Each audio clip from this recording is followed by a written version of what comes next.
Our final speaker today, Molly Tranel Nelson, has been a resource specialist for the Minnesota Department Natural Resources Parks and Trails Division for 12 years.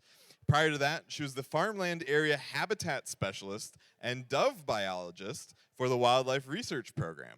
In her current position, she oversees protection and management of the natural and cultural resources in state parks and trails in southwest Minnesota. This includes working with the 2 bison herds as the founding team member of the Minnesota Bison Conservation Herd. Her family regularly calls her with obscure descriptions of birds and expects them to be identified. Molly. All right, thank you. Thanks for sticking around for the last talk of the day. I'll try to keep it within my timelines. So today I'm here to talk about 2 things that are kind of on the opposite end of the spectrum when we think of prairie management, and that's how we're managing bison and birds in our Minnesota state parks. So just for a little bit overview, I'll go over bison conservation and how it relates to Minnesota, and then I'm going to bring you into Minneopa State Park in the background on how we reintroduced bison at that park. And then we're going to talk about our specific habitat management in the bison range at Minneopa, and then some bird trends that we are seeing there as a result of some of the citizen science projects we have. And then finally, I want to end with how I believe that bison can really be ambassadors for our prairie. So I'm sure all of you know the story of bison in North America, and it's not exactly a pleasant one. We went from millions of animals across most of North America to down to just less than 1,000 animals. They were hunted pretty heavily to near extinction. And when that happened, some forward-thinking, I guess you could call them early conservationists, brought bison into captivity, into zoos, and into ranches, and they started breeding them in captivity and sometimes breeding them with cattle. So all the bison we have today come from those few individuals, that bottleneck that, so if you think of genetics, that really was narrowing them down to just a few thousand animals that everyone that we have today, those genetics come from. So we've had a herd of bison at Blue Mountain State Park since 1961 when we received 3 animals from Nebraska. But we never really did much with them. They were just kind of a cool thing out on the prairie. People like to see them. You know, we used them to manage prairie. We never thought about genetics. And that started to change when we partnered with the Minnesota Zoo in 2011. And that partnership talked about prairie conservation, and it focused around bison, but it also involved birds and prairie butterflies as well, and other prairie species. So we started genetic testing at that time, and we were pleasantly surprised that our genetic diversity was on par with the federal herds out west. And it was just by mistake, because we weren't managing for genetics. So we got real lucky, and we decided we needed to do something at that point, and because we're a state agency, that meant we came out with a plan. So we had a strategic plan for bison management, and we started thinking about what else we could do. So the first goal of that plan that came out was to conserve both the bison genetics and the actual population of animals we had. So we realized we'd need about 500 animals, not necessarily in one location, but as a population across the state. So right now we have populations at Blue Mountain State Park, Minneopa State Park, Minnesota Zoo, several other zoos throughout the state, and Dakota County Parks just got bison last year, and as well as other partners that are joining us. So we're at about, give or take, 200 animals, sometimes 250 once the calving season is done, but we're about halfway there. And so that's a partnership. We manage all those animals kind of as one big herd, and we call it the Minnesota Bison Conservation Herd. And so we also wanted to make sure that the prairie communities that these bison depend on were also sustainable. So managing bison to ensure that sustainability of both the bison and the prairie was another goal. And then the next 2 goals were around bison and people. We wanted to really provide opportunities for interpretation and observation of not just the bison, but of the prairie community. Minnesota State Parks is legally mandated to protect these areas, but also to provide recreation for Minnesotans. And our mission is like to give them an enjoyable experience. So it was kind of our job to get people to care about these prairie ecosystems that we were protecting. And so a big part of that too is the cultural resources. So you might have noticed in my job description, my job is the natural and cultural resources. So that is a big part of protection. And when we started to reintroduce bison at Minneopa, we found one of the biggest cultural sites in Minnesota with thousands of artifacts that aged over 8,000 years old. So that was a habitation site where people were probably hunting bison at that site for a very long time. So we want to tell that story and try to preserve that culture. So I'll introduce you a little bit here to Minneopa State Park. If you've never been, it's a beautiful little park by Mankato. It was established in 1905, which makes it the third oldest state park, and it became a park because of this waterfall feature you see. This waterfall feature was a resort. Everybody would come picnic back in the day, and even before the early settlers started vacationing there, it was a Native American sacred site. So it's always been this place where people like to come and gather. And the local community started pushing to make this a park and to protect this area. And then in 1968, again, the local community decided there were some areas of prairie and an old historic mill that needed preservation. They started selling these buttons. And I have one of these buttons, and they were able to preserve 450 acres. What a great fundraiser, right? It took a lot of buttons today for us to buy 450 acres. But so we were able to make the park bigger, and that's when we got our first section of prairie. And about 350 acres were prairie, and it was heavily grazed. And the only reason it wasn't farmed is because there are rocks everywhere, so you can't hay it. It was really only good for grazing, and parts of it were pretty degraded, but other areas were nice native prairie. And today the park continues to expand as we're getting lands further and further west along the Minnesota River Valley, which is really exciting. So we've heard all these other speakers kind of primed this talk and saying that prairies need disturbance, they need fire, grazing, haying, and when they don't have that, they start not becoming prairie anymore. So when Minneopa got the prairie side in the early 70s, they took all the grazers off, and then they just left it, right? We're protecting it. There wasn't a burn regime at that time. It was still Smokey Bear, don't burn. And so what happened is, you can see in this picture up here, all those trees in front of the mill started growing in. And we can see in old aerial pictures of that prairie just shrinking. And this is what it looked like by the mid-90s, just cedar trees, sumac, walnut, box elders, and it was just kind of slowly shrinking out that prairie. And if you think of what that means for those species of birds that really need truly open prairie, and this is happening all across the Minnesota River Valley, not just at this park, then you understand that they're losing their habitat. So in 2015, we decided to reintroduce bison to Minneopa as part of those larger conservation efforts.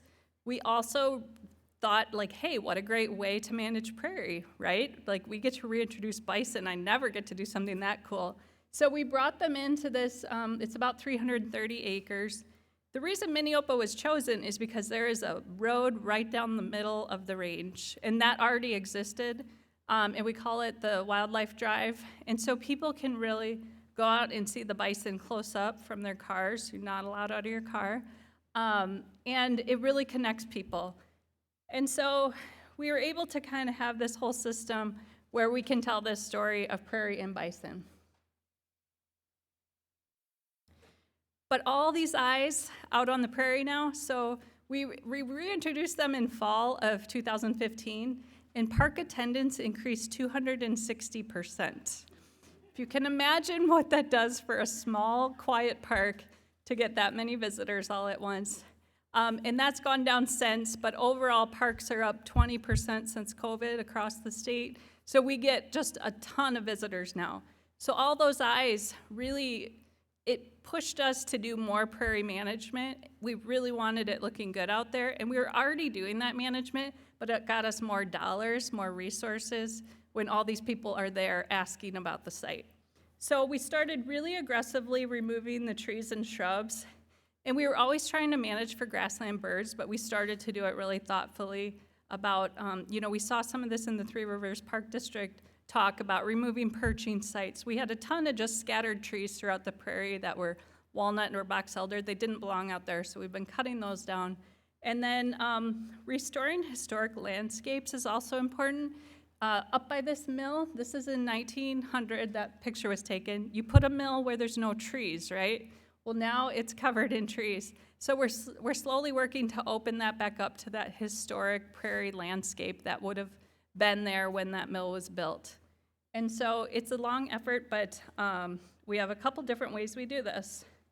So here's a picture here of our forestry mower, and then underneath is a burn during out in the Bison Range doing a burn through the savanna. So we restore the oak savanna as well.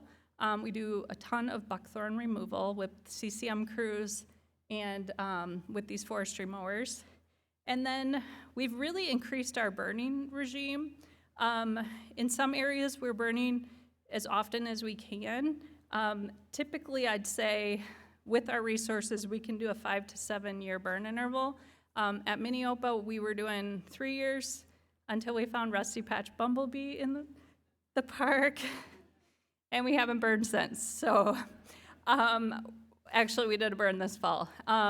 So it's been a challenge now that we know we have Rusty Patch out there on what we can exactly do based on timing.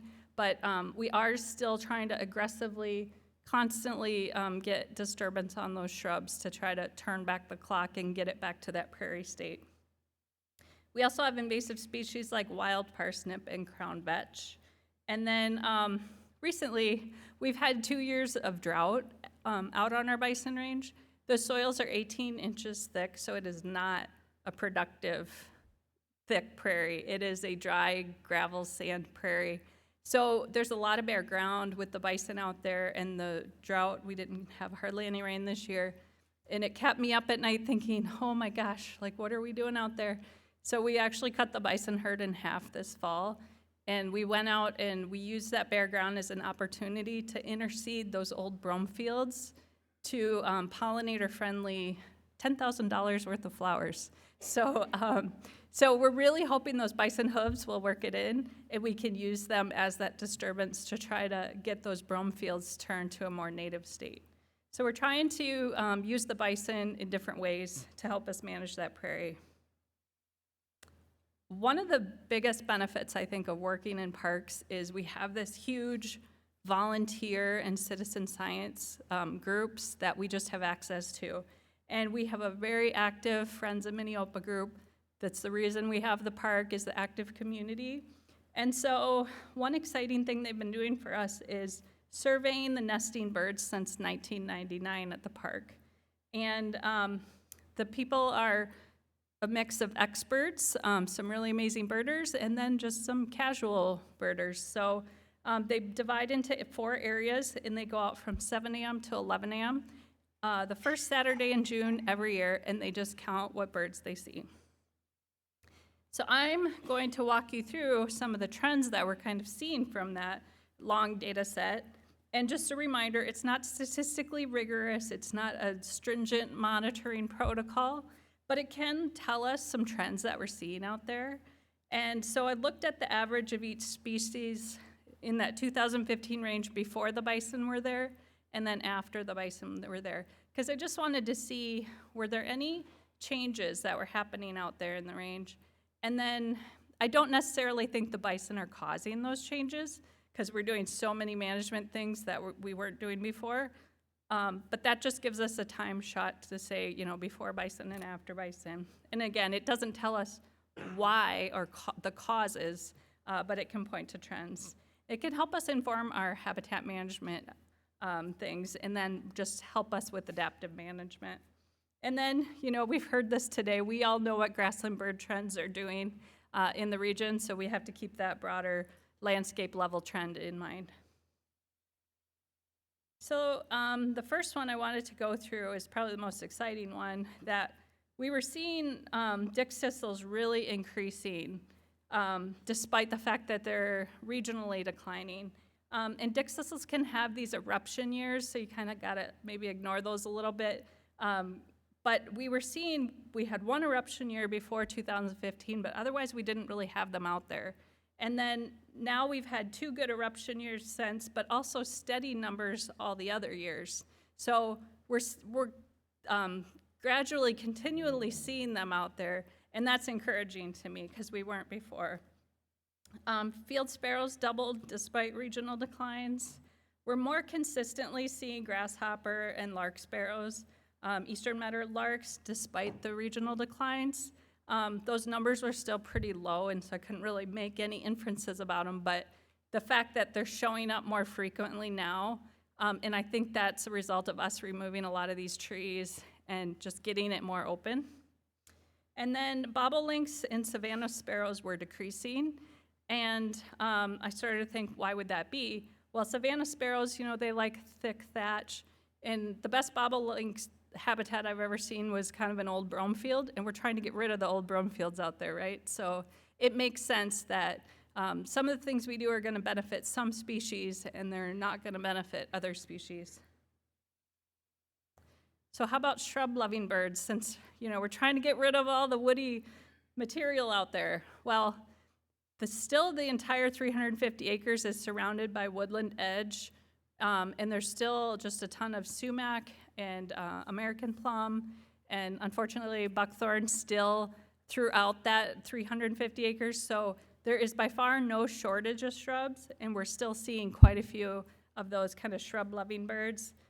Chipping sparrows did decline, and we were kind of kicking around why that would be, and maybe it was because we've removed aggressively a lot of the cedar trees. We kept one patch of cedars for the long-eared owls, but otherwise all the cedars are fair game out there, so we think that might be why. We're seeing increases in brown thrashers and gray catbirds, yellow warblers, and the towhees have just exploded out there. If you want to see a towhee in Brown County, that's where you should go. And again, all of these are experiencing regional decline, so the fact that we're seeing more and more numbers out there means that we're providing a good mix of these completely grassland and more shrubland habitats. Okay, I didn't take this picture, but I had to put it on here. So, you can't give a bison and birds talk without talking about the brown-headed cowbird, right? When we were going to reintroduce bison, I had to do the environmental review on what the impact to other species would be, and I thought, is there just going to be like all these brown-headed cowbirds showing up? I'm picturing like big flocks of them coming in on the bison. We are seeing a slight increase, but it's not anything like what I was thinking would happen. And I don't know that there's more birds. I just think that they are definitely more detectable because now they're sitting on a bison butt instead of in a shrub somewhere. So I would love for a grad student to do a research project on this. I think it'd be pretty interesting to see.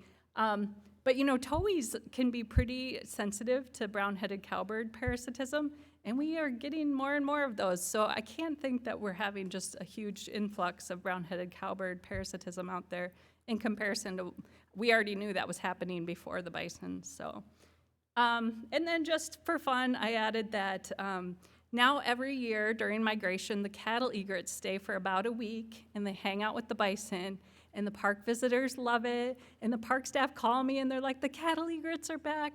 So it's just been this really fun way that people are starting to key in on bird migration just because they like to watch the bison. Because there's some people that go out to this park every day and watch the bison. And so, we're kind of seeing these other bird species interacting, and they're having some fun getting to know their birds as well. So I like to say that you come for the bison, but you stay for the prairie. And in some cases, you stay for the prairie birds. And I just feel like bison are really this gateway to get our visitors out into the prairie. There's so many people who have never been to a state park before that come to see these bison. It's amazing. And they're a really great way to get people to understand, because they're such a big animal, and it's easy to understand how they need a lot of big space, but they don't understand how a little bird would need all this same big prairie. So you can say, you know, the bison need this big space, but then the prairie birds live out there too. So it's kind of a way to make that connection for people who maybe aren't conservationists or don't know they like nature yet. And one of the ways we do this is with that guy in the bottom. It's a bison ambassador, and so they're trained volunteers, and they sit up at our overlook with a spotting scope, and mostly they're putting the spotting scope on the bison, but also when interesting birds come by, you know, they can find them in the spotting scope, and they can tell the visitors. And I think they had over 30,000 people interactions this year, so they're reaching a lot of folks. And these are people from all over the country. So it's pretty exciting. It's a pretty great program that we're using our local community and at no cost to us, and we're getting people excited about nature. So with that, I'll take questions, and I just wanted to thank our project fundings, Clean Water, Land, and Legacy Amendment, keep voting for that, and the Environmental and Natural Resources Trust Fund. Thanks.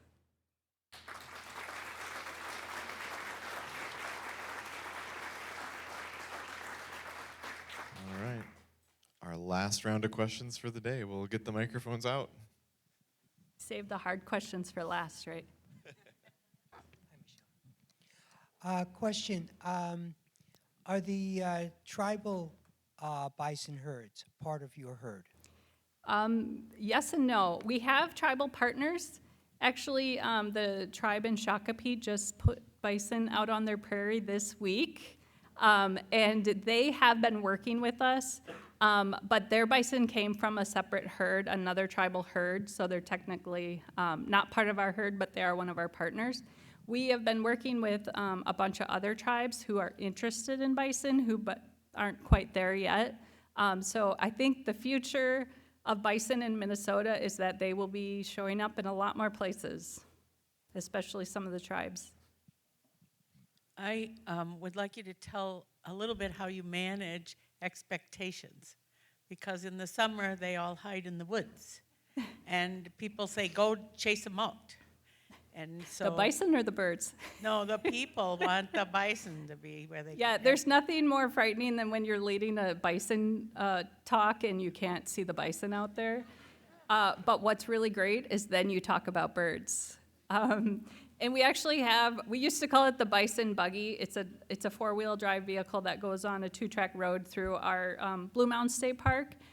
Blue Mounds is notorious for you cannot see the bison half the time. And so we were calling it the bison buggy, but people thought bison were pulling a buggy. So had to rename that. It's now called the Prairie Tour Vehicle. And we don't guarantee bison, but you will see sedge wrens, you will see bobolinks, you will see all sorts of great birds, no matter if you see bison or not. So people usually aren't disappointed, even though they don't see. But yeah, you got to manage expectations from the start, though. Regarding tribal association and relationship with American buffalo, this is a promotion for Ken Burns' Yes. last 4-part series on American buffalo. It's really good, Yeah. the whole history.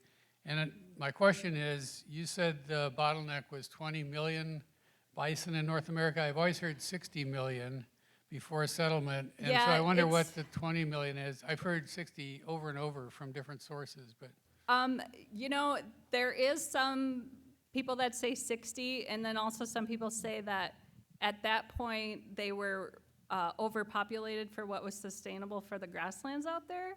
So I generally just say 20. I think it was probably more.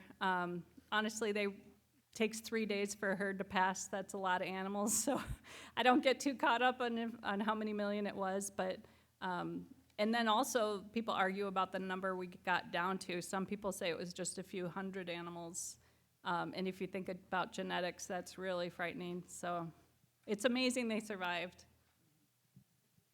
Yeah, I was somewhat surprised to hear the rusty patch bumblebee might not be compatible with prairie burns. Is that Yes. with or without mosaic burning, or what's the Um, background there? It is not that they are not compatible, it's that the law does not allow us to burn because it would be possibly considered a take. So I can't guarantee if I do that burn that I might not burn up a queen or two. And that would be considered a take, and I don't have a federal take permit, so I can't do that burn. So the rusty patch need open prairie, and you get more flowering when you burn, and so they need burning. But under the law, the way it's being interpreted right now, we have very strict timing restrictions on how we can burn. It's very frustrating. And we're hoping that kind of works itself out in the next couple of years. Because if we don't burn these areas, there won't be any rusty patch in them. You see one in Janine? Yeah, I'm going to take, you have Environmental and Natural Resource Trust Fund up here, and so I'm going to take a hint from our speaker and say that is also on the ballot. And please vote to continue both of these funds. Thank you. I was going to ask about the bison out at Yellowstone that just migrate out of the park, and then it's my understanding that they frequently are shot. They are, yep. And I'm wondering, there's allegedly a disease that they can transmit to cattle, even though my understanding is that that's never actually been verified. And why can't those animals be rounded up and then relocated? They are trying that. I'd say the answer is probably it's political. We actually have a bull at Blue Mountains right now that has Yellowstone genetics. And the way we got those genetics is a researcher went to that culling operation and collected semen and embryos, took it to the Colorado State University lab, put it in a surrogate bison. First, they washed them with a process that was developed in humans to prevent AIDS spreading from mother to fetus. And then, so our bison is like a test tube baby that was grown in a lab, and that's how we got Yellowstone genetics, and he's a really healthy, nice bull, and now we have Yellowstone genetics in our herd. But if you can imagine, that was the process, and it's mostly because they're afraid of, it's because cattle farmers are afraid that that disease would get out and ruin their herds. And, you know, that's a valid fear, even though most of the science points that that wouldn't happen. So that's the way we got around that. Bird question here. You mentioned that cattle egrets show up for a week. Mm-hmm. I'm just curious what that week is. For science, of course. I'll let you know. You can email me. I'll let you know when it is. Thank you for humoring me. All right, thank you so much. You didn't mention Henslow sparrows. Do you not have them in that part of the state? We had really low, a few occurrences before that, I'd say. They're just at such low numbers out there that we couldn't really make any inferences either way about them. So. All right, thank you so much, Molly. All right, thank you.